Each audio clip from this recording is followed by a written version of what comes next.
Pertama, berharap pengembangan porang itu tidak angin-anginan ini Pak Dirjen itu.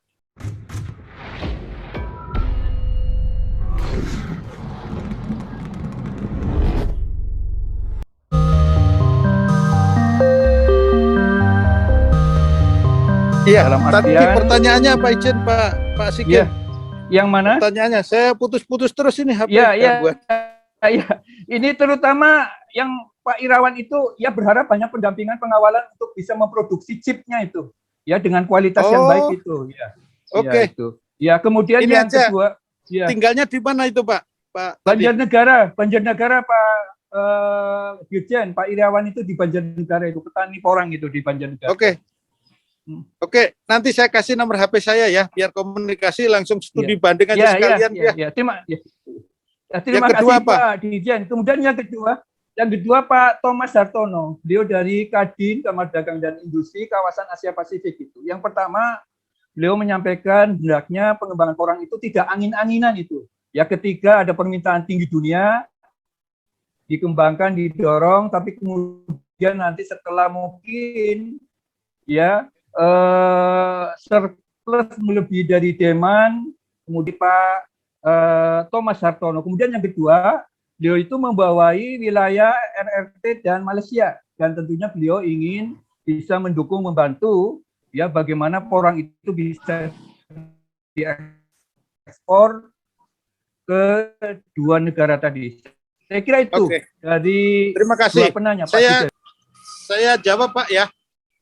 Jadi porang itu bukan angin-anginan. Silakan Pak Dirjen. Ya. Porang bukan angin-anginan, karena ini tanaman bukan semusim 3 bulan selesai, tidak. Ya, sekali investasi porang banyak, tahun kedua panen, tetapi habis itu berkelanjutan. Nah, justru yang harus dipikirkan adalah peluang pasar baru 10% ini gimana masuknya. Mari kita bareng-bareng merubah mindset konsumen untuk dalam negeri saja, bahwa makanan olahan berbasis porang lebih bagus, lebih sehat, dan seterusnya. Tadi udah ditayangkan semua pihak itu, saya setuju. Ini market dalam negeri. Kenapa market dalam negeri? Ini komoditas orientasi ekspor, diminati di luar aja minat kok. Kenapa di dalam tidak? Kuncinya nggak angin-anginan kan di situ. Bagaimana ini memenuhi permintaan ekspor dan merubah mindset konsumsi dalam negeri yang lebih baik. Kalau ini terjadi, maka market driven. Kalau market driven apa? Ya berapapun yang diproduksi kena pasar itu masuk ya. Jadi saya banyak menjawab, ini jangan-jangan kayak tanaman dulu itu palem. Jangan-jangan ini kayak janda bolong atau aglonema dan seterusnya. Beda Pak. Ini dikonsumsi dan ini pasar luarnya 90%. Gitu ya. Dalam negeri peluangnya masih besar. Nah, kita bareng-bareng lah. Animo masyarakat sudah tinggi ini kita jaga dan kita tunjukkan betul bahwa produk ini lebih baik dibanding yang lain. Dan kelebihannya sudah disajikan semua. Gitu Pak Siken ya. Kami siap nanti share HP untuk pembinaannya. Bahkan saya pengen seluruh lokasi yang belum tersentuh oleh eksportir dan produsen, kita dekatkan dengan pelaku eksportir itu supaya bermitra. Arahnya ke situ Pak. Jangan dilepas petani yang masih kecil-kecil 50 hektar, 100 hektar, semuanya bersatu, bermitra, ada yang mengambil untuk pasar ekspor. Ini arahnya ke situ saya. Ya. Terima kasih terima Pak. Kasih Pak. Ya, terima kasih Pak. Ini penjelasannya. Jadi Pak Thomas, jadi ada kesungguhan dari Kementerian Pertanian karena ini memang merupakan program prioritas. Bahkan tadi dari 100.000 hektar pendekatan yang akan dilakukan adalah pendekatan kawasan 1.000 hektar berbasis korporasi teman-teman petani itu. Bapak dan Ibu yang kami hormati, saya kira masih ada waktu lagi untuk Pak Dirjen 5 menit. Silakan. Yang melalui chat, Mbak Sukma ada nggak? Yang melalui chat, di Mas Bayu belum tertayang Pak, tapi ini sudah ada yang raise hand juga. Ya, silakan kalau yang ada langsung. Bu Weni, Efek Konjak Indonesia. Ya, terima kasih Bu Weni. Silakan, ringkas-ringkas saja Bu Weni ya. Ya, to the point aja ya. Langsung ke Pak Dirjen ya.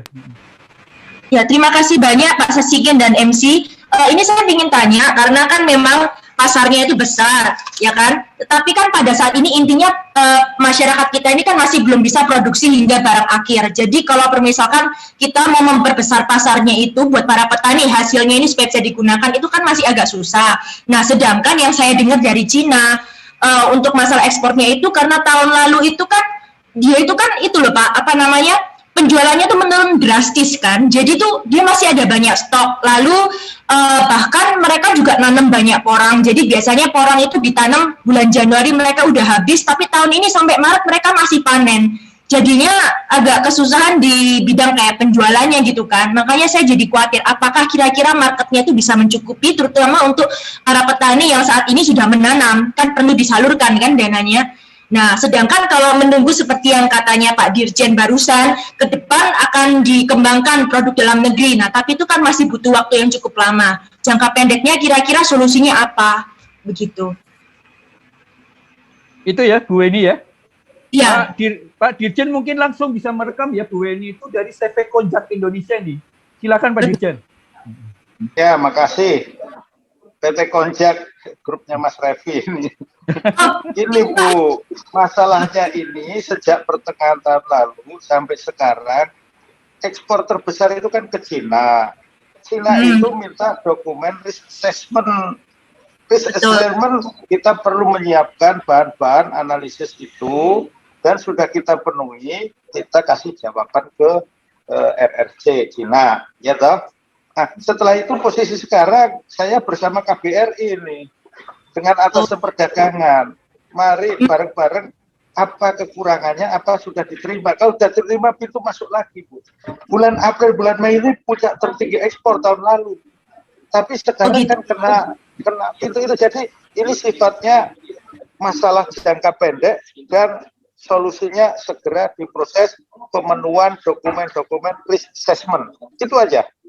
Sehingga importer di Cina itu nggak berani ngambil karena harus memenuhi syarat itu. Ibu kan kendala juga nggak berani beli dia. Itu masalahnya. Nah, tapi untuk pasar yang lain, welcome open Bu, kecuali Cina. Silahkan buka. Tadi ada 95 importer negara tujuan di bank saya. Tadi ada 95 importer negara tujuan. Suaranya hilang Pak. Dihubungi untuk pasar. Ya, itu Pak Sikin ya. Ya, terima kasih Pak Dirjen. Untuk jangka panjang ada 95 hubungi aja karena peluang pasarnya tidak hanya Cina, ini membuka pasar baru. Ya. Kita lagi proses menyelesaikan dengan Cina, dengan teman-teman perdagangan. Ya, terima kasih. Bu, ini jelas ya penjelasan Pak Dirjen ya. Jadi pasar dalam negeri aja serapan baru 10%. Ini masih terbuka luas ya pasar domestik. Kemudian ke luar negeri tadi, khusus Cina yang 2019, 2020 memang ada sedikit persoalan yang terkait dengan yang disampaikan oleh Pak Dirjen. Tapi untuk pasar lainnya itu tidak ada masalah tadi. Ya, Pak Sikin mau menambahkan sedikit. Silakan Pak Ketum, Pak Yoyo. Ya, jadi Bu, yang dari PT Konjak, tambahan dari Pak Dirjen, dari hasil meeting kita sama pihak KBRI, nanti tentang materi solusi akan dibawakan sama di Andak dan Pak Liki ya. Untuk solusinya yang jelas, solusinya nanti setelah acara ini akan ada FGD khusus business matching. Ya, silakan yang Bu Weni kalau mau mengikut business matching ya. FGD yang disponsorin oleh KBRI Beijing, nanti silakan mendaftar di list setelah acara ini berlangsung. Jadi salah satu yang membahas risk assessment yang diutarakan sama Pak Wamen sama Pak Dirjen Swandi. Itu ya, Bu Weni ya. Terima kasih ya. Terima kasih Pak Ketum, Pak Yoyok, Bu Weni. Jadi selepas acara webinar ini nanti ada rencana tindak lanjutnya adalah yang terkait dengan fokus group discussion untuk business matching ya. Bu Weni tentunya dengan peserta yang terbatas. Waktu saya kira untuk Pak Dirjen sudah bisa disampaikan secara keseluruhan ya, Mbak Sukma ya. Iya. Ya. Betul. Terima kasih Pak Dirjen, Pak Suwandi atas paparannya.